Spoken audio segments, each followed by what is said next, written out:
আসসালামু আলাইকুম রহমতুল্লাহি ওবরাকাত। সবাই কেমন আছেন? ভালো আছেন? আমি আজকে একটা ছোট্ট রসুল্লাহ সাল্লাল্লাহু আলাইহি ওয়াসাল্লামের হাদিসের কথা বলবো। সবাই একটু আমল করার চেষ্টা করবেন ইনশাআল্লাহ।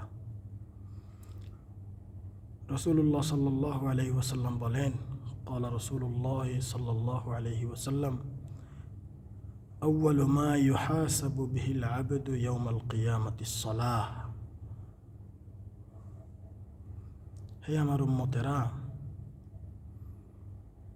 কিয়ামতের দিন সর্বপ্রথম তোমাদের মধ্যে সবার প্রথম নামাজের হিসাব হবে।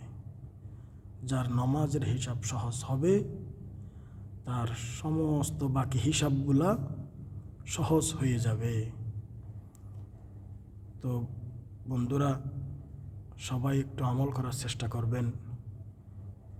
এই ছোট্ট একটা হাদিস বললাম, এটা মানার কারণ রসুল্লাহ সাল্লাল্লাহু আলাইহি ওয়াসাল্লাম এই নামাজের জন্য, এই দ্বীনের জন্য নিজের দান শহীদ করেছেন, বিভিন্ন যুদ্ধ করেছেন, ইসলামের জন্য নিজের জীবনকে বিলিয়ে দিয়েছেন।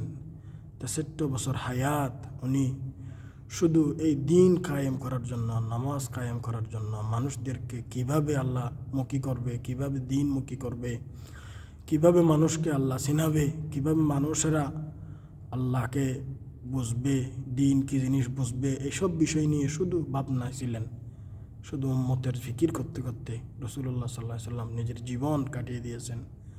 তাই বলি, সকল বন্ধু ভাই এবং বোনেরা সবাই মিলে আমরা নামাজ কায়েম করি, দ্বীনের উপর চলার চেষ্টা করি, কোরআন হাদিস মোতাবেক নিজের জীবনকে গঠন করার তৌফিক